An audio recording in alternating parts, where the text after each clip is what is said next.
Hello and welcome to Bloomberg Quint. Thanks so much for joining us. I'm Alex Matthew and this is Portfolio. Now, for all the guys out there who are watching, and for a lot of girls too, I'm sure, you've got that one car or bike that you've always dreamed about.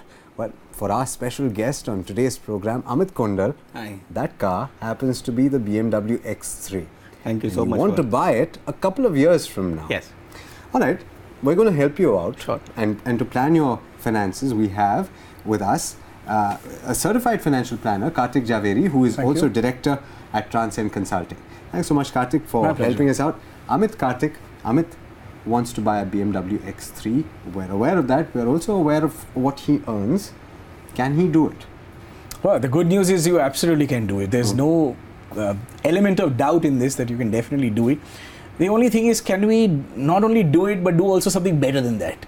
Would be great. I mean, buy the car also, and also, try and get ourselves a little bit more discount on the whole car, of course, which the vendor will not give, but we'll plan money in such a way that we creatively extract a little bit of discount for ourselves. Okay. So yeah, the answer is yes, you could do it. Thank you. You've given us about 2 years, basically, by the time that you want to have this thing. So 2 years now, which means, of course, 24 months. Yes. And you're looking at a budget of about 80 to 85,000, which you can very easily put away every month. So we look at short-term bond funds because these are really safe. Your money doesn't go too much up and down. It's 2 years. We don't want to take any volatility risk there. Invest your money there. You can expect to earn a little better. In fact, significantly better in some months from your recurring deposit. So about 7 to 8% is a range that you can expect to earn. Okay. Right. So if you put away this 80, 85,000 every month aside, by the end of 2 years, you'll have your money. And you'll be able to spend about 20 to 22 lakhs. Maybe, sometimes the prices change a little bit because especially this is a used car that you're looking at. So what happens in that market, sometimes you might even get it at 18 lakhs. It might even cost you 22 or 23 lakhs. Depends on the deal that you strike. Depends on the kilometer and the mileage of the car and all of that. So we'll just budget to get about 20 to 22 lakhs, so to say. So 85,000, the answer straight away on your table. But let me take you a step further. Okay. So when you actually decide to buy this thing, right? Now you are in a position where you can afford this loan as well. And there are loans available for used cars as well. Yeah. Okay. So the interest rate is a little bit higher, but these days we are actually in a much lower interest rate regime. So it's not going to be so bad. It's not going to hurt you so much. So let's assume we'll invest this money. We'll get our kitty of 22, 23 lakhs by the next 2 years, by about 2020. Okay. Once we've done that, we'll invest that money. Okay. Okay, we'll use a part of that money, pay a down payment, right? Okay. Then the rest of it, and down payment is about 20-25%. Okay, Even 30, we're fine with it. So about 70 or 80%, whatever is left, we'll invest that money. From that money, we'll create a cash flow which will pay your EMI. All right? And at the end of 5 years or whatever is the loan tenure, 5 years, 7 years, we'll have to see the interest rate that time and look at the EMI that time. But this happens all the time. I just had another friend of mine, just like yours, and we bought a BMW bike for about 30 lakhs in the same exact fashion. Wow. Okay. So we've done this lots of times. So at the end of that tenure, 5 years, 6 years, what happens is you're left with about 4 lakhs, 5 lakhs. If the situation's better, sometimes even 6 or 7 lakhs. Which means effectively your car cost has come down by that much. Yeah, actually.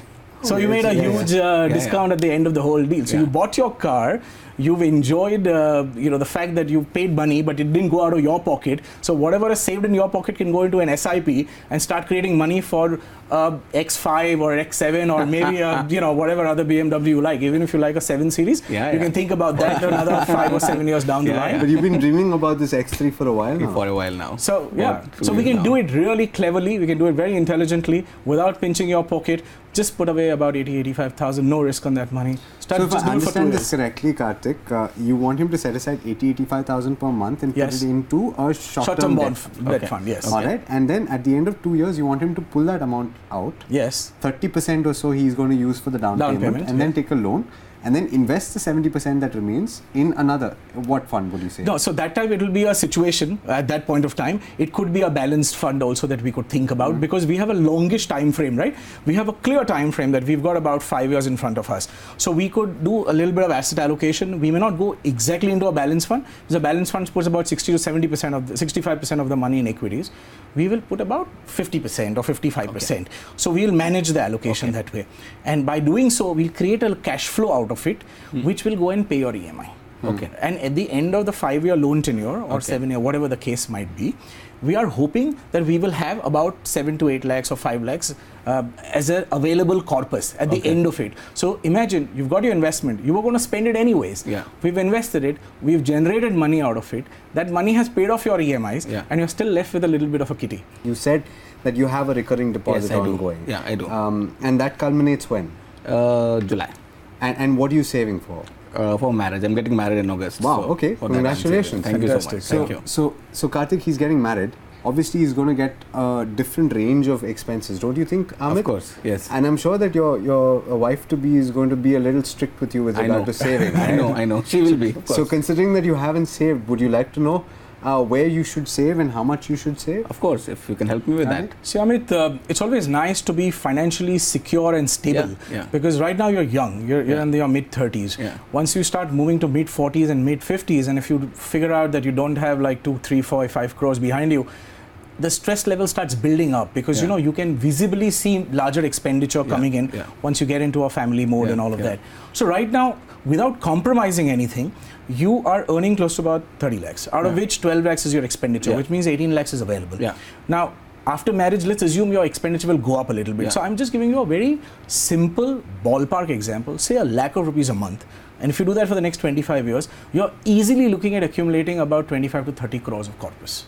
Okay. And that's without touching anything, without doing too much of modifications. And that's huge amount of money. Do you know how many X3s you'd get in that much money? I know. And from the interest, you can buy it for free. Pretty much. All right. So that 1 lakh rupees, let's get this out of the way. And I'm asking because obviously these thoughts will be occurring to you over a period of time. Yes. Where should he invest that money? So now that could be a combination of stocks at some point in time. It could also be mutual funds completely, whatever you're comfortable with. If you don't want a hassle of monitoring, managing, then mutual fund is absolutely fine. Put about 30 to 40% of that money into blue chips. Another 40% divided between mid caps and small caps, and maybe about 20% in sectors. And that way you will have a pretty solid portfolio to take you all the way to enjoy your ride to 25 crores. I know for a fact that it might seem a little daunting at the start, but since you have available income to invest, you should get started. And maybe in the and there is no joy like financial stability. See, you are mid-30s right now. Imagine the next 20 years if you've got another 15 crores behind you. Think about the options that will open up by the time you're in your mid-50s. You know, you may have enough money to invest into companies, into startups. You might be able to start your own venture if you like. There are lots of options that suddenly open up to you. Well, Amit wants to buy a BMW X3 and it turns out that he's going to be able to do that. I hope you enjoy your ride. Do come back to us eventually when you do get married so that we can help you with your finances. I'll give you the first ride. All right. I look forward to that. Thank you so much, Amit. Thank you, Karthik. My pleasure. For helping Amit out. All right. For all of you who've watched this show, thank you so much for staying tuned with Bloomberg Quint. If you'd like to participate in Portfolio and meet that one financial goal that you have, do write in to us on portfolio@bloombergquint.com. The conversation and advice dispensed by the financial advisors on Bloomberg Quint's television show Portfolio aims at giving the guests on the show a broad approach toward their finances. The advice is not a full financial plan. Viewers are advised to work with a financial planner for specific products, choice and execution when making an independent decision regarding investments or acting on any advice. Any calculated projections or any predictions given on Bloomberg Quint's platform during the show are not guaranteed and are merely an expression of opinion and are not intended for other than illustration purposes only. No view mentioned on the program is personal advice to anyone. Bloomberg Quint is not responsible for any risk or loss that might occur as a result of placing this information into action in any way and regardless of your interpretation of the advice.